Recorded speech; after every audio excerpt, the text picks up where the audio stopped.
ሰላም ጤና ይስጥልኝ። የበጉለሌ ክፍለ ከተማ ኮሙኒኬሽን ጽፈት ቤት በየሳምንቱ እየተዘጋጀ የሚቀርብላችሁ ሳምንታዊ አበይት ዜናዎች ናቸው። ከዜናዎቹ ጋር እልፌዎስ በትረ ነኝ። አብራችሁን ቆዩ። የጉለሌ ክፍለ ከተማ አስተዳደር የ2018 በጀት ዓመት የመንግስትና የፓርቲ ስራዎች የ6 ወራት የተግባር አፈጻጸም ሂደትን ከአጠቃላይ አመራር ጋር ገምግሟል። የክፍለ ከተማው አስተዳደር የ2018 በጀት ዓመት በባለፉት 6 ወራት ሁለንተናዊ ልማት ለማረጋገጥ ባከናወናቸው ተግባራት ላይ በጥንካሬ ጎንና በክፍተት በማስቀመጥ ከአጠቃላይ ከክፍለ ከተማና የወረዳ አመራሮች ጋር በተገኙበት ተገምግሟል።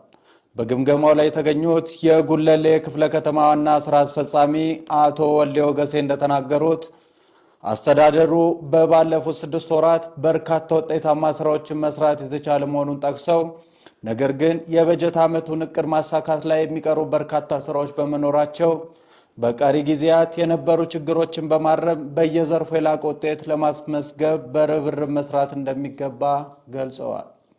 የጉለሌ ክፍለ ከተማ ብልጽግና ፓርቲ ቅርንጫፍ ጽፈት ቤት ኃላፊ አቶ ይከበር ስማቸው በበኩላቸው በባለፉት 6 ወራት ጠንካራ የፓርቲ ተቋም መፍጠር፣ የአመራር የመፈጸም አቅምን ማሳደግ፣ የአመራር ተልዕኮ ስምሪትን መገንባት፣ አስተማማኝ የክፍለ ከተማውን ሰላም ማረጋገጥ፣ የኢኒሼቲቭ እቅዶችን በተሰጠው ቀናት ማጠናቀቅ፣ የከተማ ግብርና የሌማት ትሩፋትን አጠናክሮ ማስቀጠል፣ የገቢ አሰባሰብ ስርዓትን ማጠናከር፣ የኑሮ ውድነትን መከላከል፣ የተቀናጀ ሞዴል ብሎክ መፍጠር፣ የፋይዳ ምዝገባ፣ የኮደርስ ስልጠና ማጠናቀቅ በቀጣይ በትኩረት የሚሰሩ ተግባራት መሆኑን ገልጸዋል።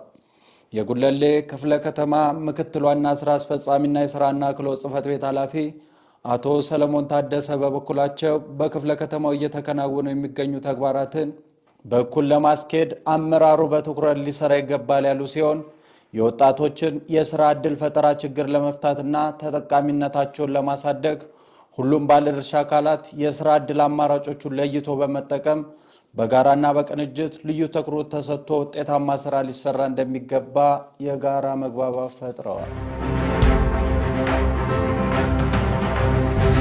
የጉለሌ ክፍለ ከተማ ፐብሊክ ሰርቪስ እና የሰው ሀብት ልማት ጽሕፈት ቤት ሰብአዊ ድጋፍ በራስ አቅም ማረጋገጥ በሚል ሰነድ ዙሪያ ከአጠቃላይ ከክፍለ ከተማ ሰራተኞች ጋር ውይይት አካሄደ። በውይይቱ ላይ የተገኙት የጉለሌ ክፍለ ከተማ ፐብሊክ ሰርቪስ እና የሰው ሀብት ልማት ጽሕፈት ቤት ኃላፊ አቶ ድሪባ ታደሰ እንደተናገሩት የሰብአዊ ድጋፍ ሉዓላዊነት በራስ አቅም ለማረጋገጥ በሚደረገው ውይይት ዋና ዓላማ የአደጋ ስጋትን መቀነስና ተረጅነትን በማስወገድ ሰብአዊ ድጋፍን በራስ አቅም መሸፈን መሰረት ያደረገ መሆኑን ገልጸዋል። የጉለሌ ክፍለ ከተማ ስራ አስኪያጅ ጽሕፈት ቤት ኃላፊ አቶ አንዱዓለም ክብረት በበኩላቸው የአደጋ ስጋትን ለመቀነስ ከተረጅነት ለመውጣት ያለመ መሆኑን አስታውቀው ለተግባሩ ስኬታማነት ለማረጋገጥ የመንግስት ሰራተኛው ትልቅ ኃላፊነት አለባቸው የሚል መልእክት አስተላልፈዋል። የእሳትና አደጋ ስጋት ስራ አመራር ጉለሌ ቅርንጫፍ ጽሕፈት ቤት ስራ አስኪያጅ ወይዘሮ ሂሩት ሽፈራው የአደጋ ስጋት ቅነሳ ከዛሬ ጀምሮ ወደ ስራ የሚገባ ሲሆን የመጠባበቂያ ፈንዱን የመሰብሰብ የማስተዳደር ስራ ላይ እንዲውል ማድረግ አፈጻጸሙንም የመከታተልና የመቆጣጠር ስራ እንደሚሰራም ተናግረዋል። በመጨረሻም በውይይቱ ከቤቱ የተነሱ ጥያቄዎች ዙሪያ ማብራሪያ በመስጠት መድረኩ ተጠናቋል።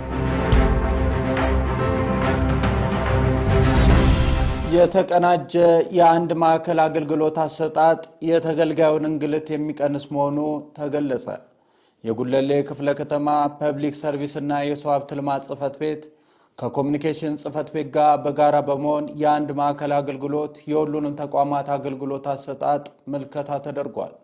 አገልግሎቱ ረቡዕና ዓርብን ማዕከል አድርጎ የተገልጋዮችን ቅሬታ ለመቀነስ በተቀናጀ መልኩ የአንድ ማዕከል አገልግሎት እየተሰጠ ሲሆን የበርካቶችን ችግር እየፈታ መሆኑንና የተገልጋዮችን እንግልት በመቀነስ በተቀናጀ መልኩ ምላሽ እየተሰጠ እንደሚገኝ ለመመልከት ተችሏል። በምልከታው ጥቅል የየተቋማቱ የሥራ ስምሪት ኃላፊዎችና ባለሙያዎች በሥራ ገበታቸው ተገኝተው ተገቢውን አገልግሎት እየሰጡ ያሉ አገልግሎቶችን ታይተዋል። የጉለሌ ክፍለ ከተማ ዋና ሥራ አስፈጻሚ አቶ ወልዴ ወገሴ እንደተናገሩት የአንድ ማዕከል አገልግሎት አሰጣጥ አፋጣኝ መፍትሄ ለመስጠት አገልግሎቱን ተደራሽነት ለማስፋት በተጨማሪም የግልጽነት ተጠያቂነት ስርዓትን ለማረጋገጥ ተገቢ በመሆኑ እንደ ክፍለ ከተማችን የተገልጋዩን እንግልት በመቀነስ ትልቅ ሚና መኖሩን ገልጸዋል።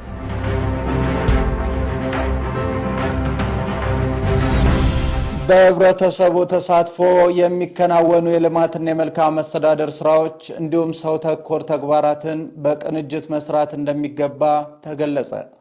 የጉለሌ ክፍለ ከተማ ህብረተሰብ ተሳትፎና በጎ ፍቃድ ማስተባበሪያ ጽሕፈት ቤት የ2018 በጀት ዓመት የ6 ወራት የዕቅድ አፈጻጸሙን ከተለያዩ ባለድርሻ አካላት ጋር ውይይት አድርጓል።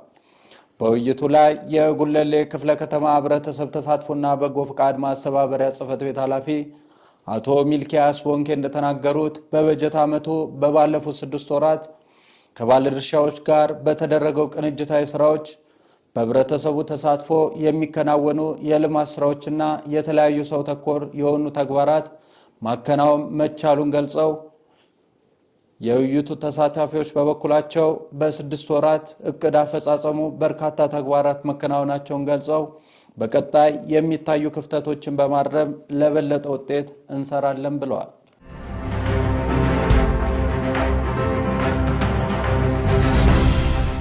አስተዳደሩ ከኢትዮጵያ ንግድ ባንክ ጋር በግብርናው ዘርፍ ለሚሰማሩ የብድር አቅርቦት የስምምነት ሰነድ ተፈራረመ። የጉለሌ ክፍለ ከተማ አስተዳደር ከኢትዮጵያ ንግድ ባንክ ጉለሌ ዲስትሪክት ጋር በግልና በመንግስት በኢንተርፕራይዝ ዘርፍ ተደራጅተው በሌማት ትሩፋት በእጽዋትና በእንስሳት ላይ ለተደራጁ አምራቾች የብድር አቅርቦት ለማመቻቸት የስምምነት ሰነድ ፊርማ ስነስርዓት ተካሄደ። ይህ የብድር ስምምነት በክፍለ ከተማው የከተማ ግብርና ምርታማነትን ለማሳደግ የማህበረሰብ ሁለንተናዊ ተጠቃሚነት የኑሮ ውድነትን ለመቀነስ የሚያስችል እንደሆነ ተገልጿል።